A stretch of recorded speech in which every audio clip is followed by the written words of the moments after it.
How much do you know about cleaning chemicals? Let's jump into it. It's coming up next on another new edition of Nexus Now.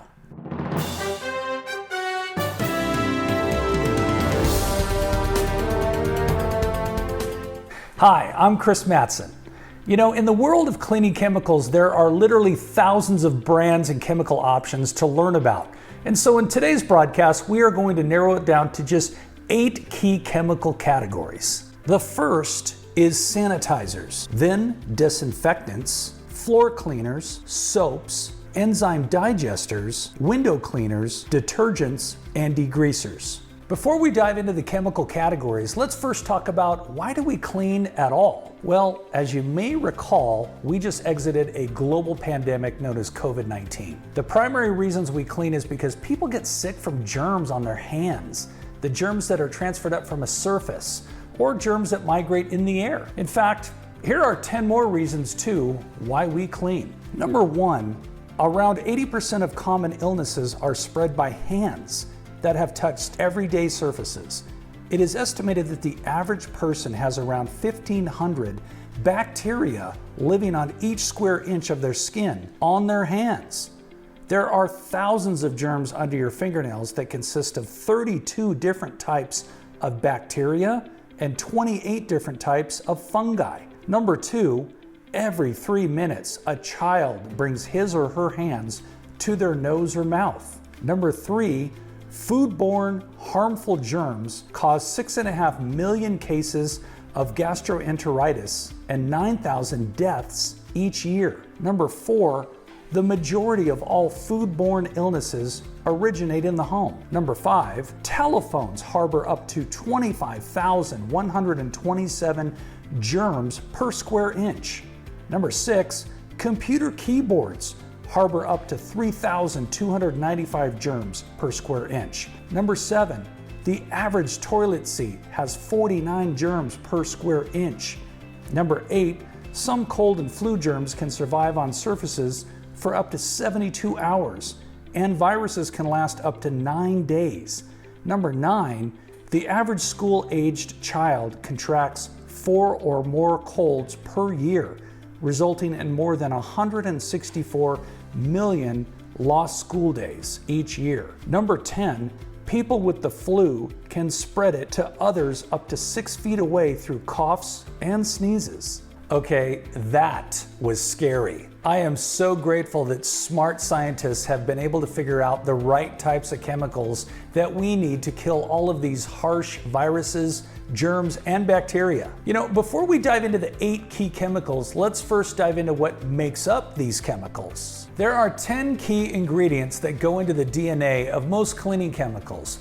These are, number 1, surfactants, number 2, builders, number 3, solvents, number 4, enzymes, number 5, fragrances, 6, preservatives, 7, pH adjusters, 8, antimicrobial compounds, 9, microbes, 10, dyes, thickeners, and enhancers. Surfactants are a type of molecule that lowers the surface tension between two materials, either a gas and a liquid, 2 liquids, or a liquid and a solid. Surfactants provide the cleaning power in most cleaning products today and make up a big portion of cleaning formulations. Builders give the surfactants a helping hand as they are added to a cleaning compound to upgrade and protect the cleaning efficiency of the surfactant. Builders have a number of functions including softening, buffering, and emulsifying. Builders soften water by deactivating the hardness of the minerals like calcium and magnesium so that surfactants can work more effectively. Solvents are chemicals that help dissolve another substance. Typically, solvents are liquids, but can be also a gas or a solid. They are used to create and dilute a specific formula, making it more viscose for dissolving something. Solvents are kind of like paint thinner, removing paint. The 4th key chemical ingredient is enzymes, which are proteins made up of amino acids that act upon substrate molecules and decrease the activation energy necessary for a chemical reaction to occur by stabilizing the transition state. Enzymes are not living organisms, but are created by microorganisms. In cleaning products, enzymes help to remove stains, remove buildup in drains and urinals, and help us wash clothes in cold water. Are you getting all this? The fifth key cleaning ingredient is fragrances, which consist of a group of different ingredients that provide the cleaning chemical with a pleasant smell. These ingredients may be natural compounds that come from materials like flowers, fruit, trees, plants, or nuts, essential oils, or even synthetic compounds. Lavender and lemon are two common fragrances that can be found in cleaning products. In many cases, the fragrance is the driving factor for why someone might decide to buy a specific cleaning product at the store. The sixth key ingredient is preservatives, which is a substance added to a cleaning chemical in order to make it stable and safe for a longer period of time. Without a preservative, it is possible for bacteria or fungi to grow in the product. This can cause the ingredients in the product, like surfactants and enzymes, to break down and not work as well. Adding a preservative elongates the life of surfactants and enzymes and allows a cleaning chemical to stay on the shelf a little longer, both in the store and at your home. The seventh key chemical ingredient are pH adjusters. pH is defined as the potential for hydrogen, and it is how we measure if a solution is acidic, like lemon juice, or alkaline, like baking soda. The pH scale is read from 0 to 14 and tells us if a solution is acidic or alkaline. Pure water has a pH of 7, which means it's neutral. pH adjusters are used in cleaning products to raise or lower the pH of a solution, tipping the scale to either alkaline or acidic. Every cleaning product needs to be balanced to work well. Acidic products are below 7, and high alkaline are above 7 on the pH scale. The more you distance away from 7 pH, the stronger the reaction and the more dangerous the chemical becomes for use. The eighth common chemical additive is antimicrobial compounds, like sodium hypochlorite, which is a solution made from reacting chlorine with a sodium hydroxide solution. These two reactants are the major co-products from most chloroalkyl cells. Sodium hypochlorite, commonly referred to as bleach, has a variety of uses and is an excellent disinfectant antimicrobial agent that can kill viruses and bacteria. In the janitorial world, quats are the most prevalent disinfectant.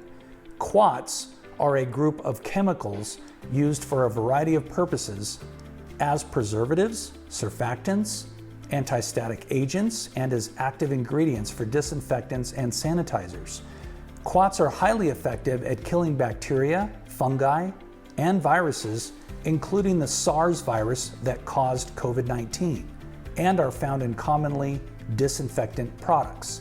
There are emerging derivatives of chlorine that are safer than bleach, and new plant-based disinfectants that are also emerging in this category that are less caustic.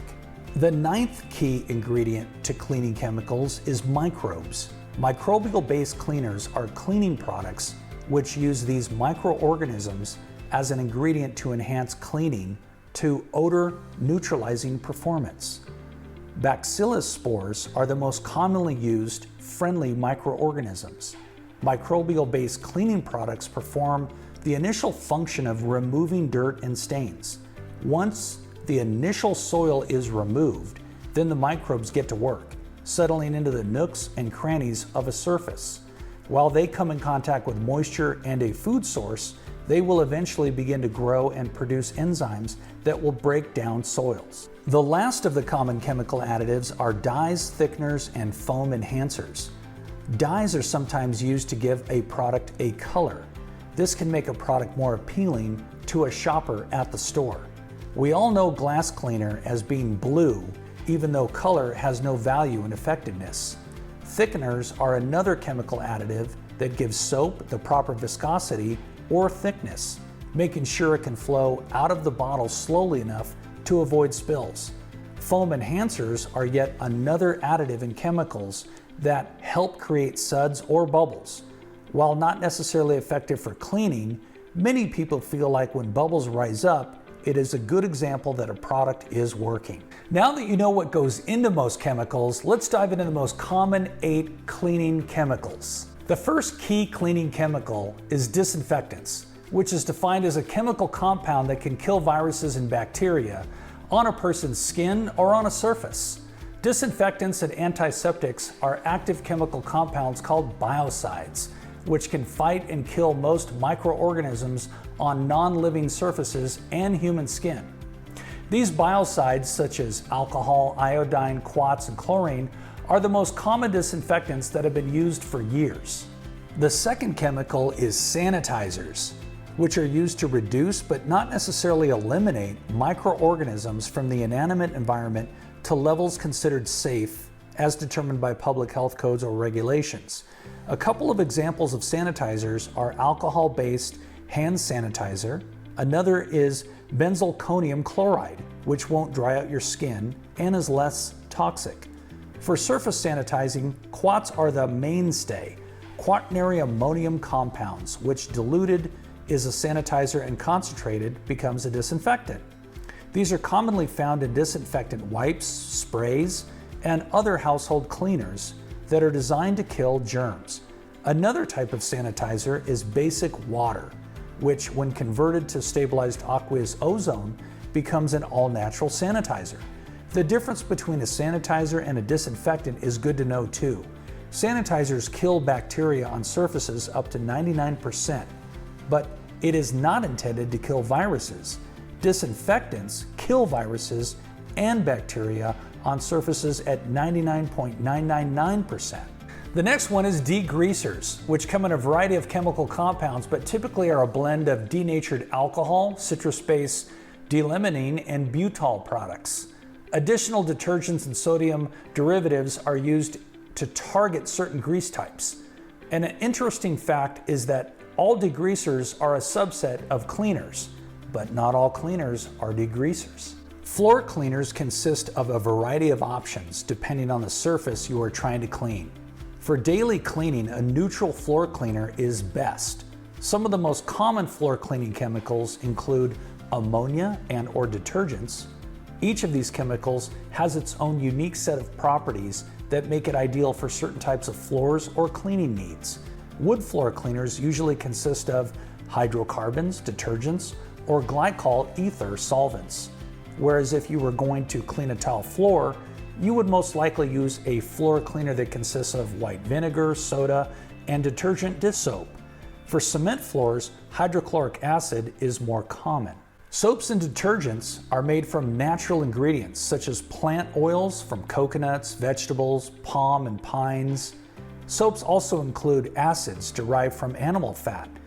Today they are chemically produced by running electricity through salt water to produce sodium hydroxide, or caustic soda and potassium hydroxide, or caustic potash. Detergents, on the other hand, are synthetic, man-made derivatives. The surfactants that are used to make detergents are made through petrochemical solutions like sulfur trioxide, sulfuric acid, ethylene oxide, as well as oleochemicals. Sodium and potassium are also used as alkali in the detergents, just like soaps. Detergents can be dissolved in saline water as well as hard water. The last key cleaning chemical is window cleaners. The major ingredient in liquid glass cleaners is water. However, almost all of the glass cleaners contain glycol ethers, usually ethylene glycol monobutyl ether, and some derivative of alcohol such as isopropanol, as well as ammonia and blue dye.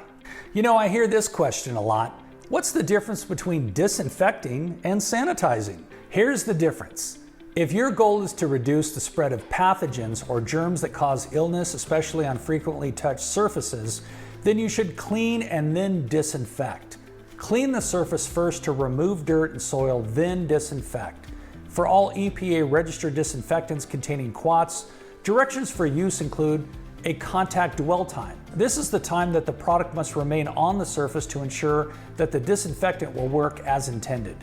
To ensure proper use, always check the product label to see how long products will need to dwell on the surface before wiping or rinsing. Following the label directions ensures proper disinfection as well as safe use. Sanitizing is really more for food service applications. For those of you in the food service industry, it is important to know that the objective of cleaning and sanitizing food contact surfaces is to remove food debris that bacteria need to grow and to kill the bacteria that is present.